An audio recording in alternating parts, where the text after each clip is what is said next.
Welcome back, everybody. It's gonna be a real awesome video on my new deck that I just made a little while ago, and this is Domain Monarchs. I made this deck. I don't believe it was more than $40. It's hard to pinpoint it because I bought some of the cards I've had before, like Twin Twisters, because those are probably one of the more expensive cards in this collection. So the way this deck goes is it's pretty simple. You're gonna try to get out your big Monarchs out as fast as you can, and if you can get either out even faster, that's even greater, because with Domain on the field you can pop out anything real quick. But it's a really basic version. Now this doesn't run any red layers, but if you're really worried and you're really like think that your opponent might use solemn strikes or everything, you can run red layers and 3 Mithras if that's one of the issues. But pretty basic build. You got a Rebus. This guy's really awesome because of his ability to take anything out the field or a hand and just shuffle it back in the deck. Even if you get him first turn or second, it doesn't matter. He's really useful. As a Borg, the Mega Monarch, I'm still getting Testalos, but he still works fine. He's just an extra, and Testalos is awesome too because of Testalos' effect to take out a card from the hand, and make your opponent take damage for it, which burns for game. 3 other, probably I'd say one of the most useful in the deck, because he could just, if you summon him out by tribute summoning him, you could just get out another 2, and then there you go. That's it. You're good to go on that, and that's about perfect, like 5,600 damage, and I think it could really just push for game real fast if you can get through your opponent's big guys. 2 Vanity Fiends. This card I feel like you don't need in the deck. I keep it because a lot of decks usually special summon, so with him out, you can make opponents rage quit real fast. 2 Karaz, because Karaz combines with this card to get more stuff out, and Karaz can also be special summoned out by Ether, so you get effects off that, and very useful stuff to combo piece and draw more cards or destroy your opponent's stuff. 3 Adias, because gets you banished spell cards and combines with Mithra or Eidos from the deck. 3 Mithra because not 3, 2 Mithra because I feel like this card's really great if you just want to special summon it. Your opponent, whatever he does to it doesn't matter because you special summoned it, so you get an extra summon afterwards. And then 2 Eidos because Eidos is special summoned by Adia, and he can also get Adia back on the field from the grave by banishing himself if they're both in the grave. And Domain 3, of course. Domain makes your Monarchs from 8 to 6, making him 1 tribute summon, which can real easily combo piece with Stormforth, so you could just use your opponent's monster to summon out your Monarchs. So real great combo. If you get these 2 out with the Monarch, you just use your opponent and then you push for game, and that's about it. You win the game real quick if you can combo piece those together. 3 Tenacity because Tenacity will add anything to your hand. Pantheism, of course, gotta have 3. Draw power for days. This card pushes you out. And then 3 return. Not 3. 2 return. I changed the deck a little bit because I was drawing too many returns and I felt like it wasn't really necessary if you're pushing for game. This is more of a defensive card because you really gotta wait it out a little bit longer. 2 Twin Twisters. Back row's a pain, especially when they use Drowning Mirror Forts. Gotta win that game. 1 Upstart, a Reinforcement, a 1-for-1, and 3 Prime. Now, the 1-for-1 and the Rhoda, they're all together because they gotta get you a Dia to your hand, or put someone a Dia out.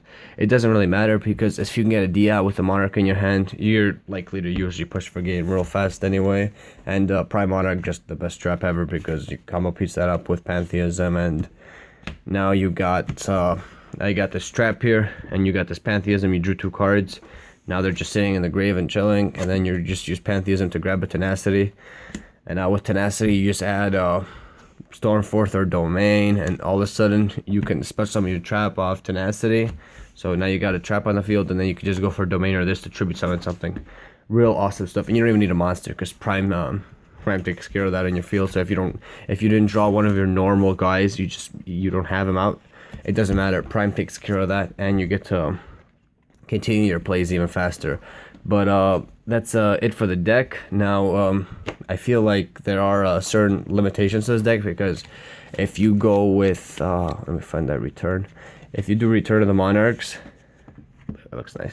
Return of the Monarchs with Karaz. It's you kind of if you want to try to combo piece these two together, you can't, because Karaz, if you want to destroy return, you don't get effect. So it's really kind of limited. That's why I ran 2 of each. I know a lot of people have been doing 3-3, and another big deck now that you can add to this deck if you're gonna do red layers and what's his name, Synchron, the level 5 Synchron. You just combo piece two 5s and you go to Ultimate Zulkin, and then you could just special summon Clearwing Synchro Dragon from your extra deck. That's it. That's how you get out a 3k monster that can battle Cosmos and take him down by and then negate effect and then have even more life points. So this deck is extremely effective. I faced a lot of decks with this. I faced a lot of decks just to make sure that I had checked everything out and that it worked out real smooth as I thought it would.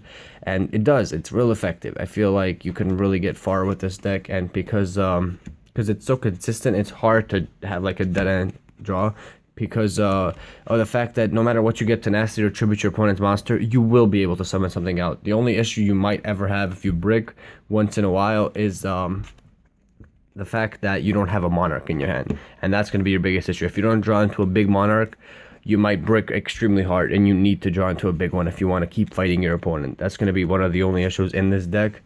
And some side deck cards. I'm not really working on the side deck right now, but I do have a couple of cards like I feel like you could use if you want to run more returns. There's more returns, a bottomless just for extra stuff. I have First Monarch, Escalation, just distribute during your opponent's turn. My extra Eidos, just in case I want to push them in there. Escalation again. March could be really useful if you're facing decks that really have just effects, or Regekis. Protects you by 3rd Mithra, just because if you go against BAs, push that right in. Strike of the Monarchs, I just thought I'd keep one of these just in case. This is you contribute 1 face up, level 5 or higher normal summon monster, then target 1 card in the field, negate this effect, and then draw 1 card. It's extremely rare. You might have to use this, but just in case. You can run 3 Imperial Iron Walls if you're facing Cosmos. I was only able to find 1, and I didn't feel like buying any or system downs.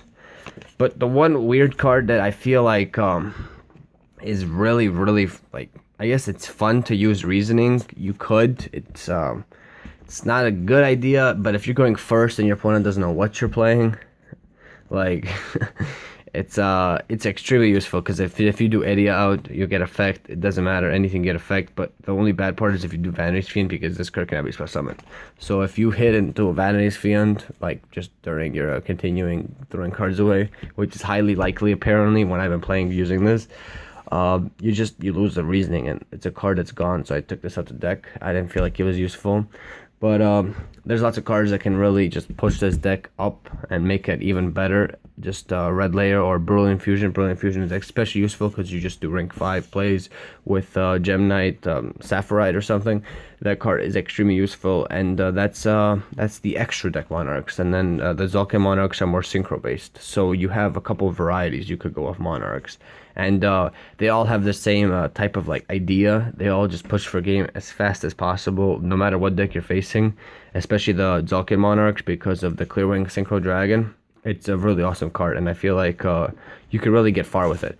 But if you like this video, thanks for watching. I really appreciate it, and that's gonna be it for me today, guys. I'll have a new video posted up with an opening soon, so stay tuned for that. And summer's going great, everything's going good. Let's get to the giveaway, and we're almost done, guys. We are almost done, so let's get right to that giveaway. I feel like we gotta continue that up and make sure that we can get that done, so that I can post the winner soon, because it's taking a little longer than I thought it would, especially now that I've hit 400 subs. Thank you all so much for that. I appreciate all of your love and your likes, everything. You guys make this happen, and I'm real glad to see that I have 400 subs, over 400 subs now. And I'll catch you guys next time. Peace out.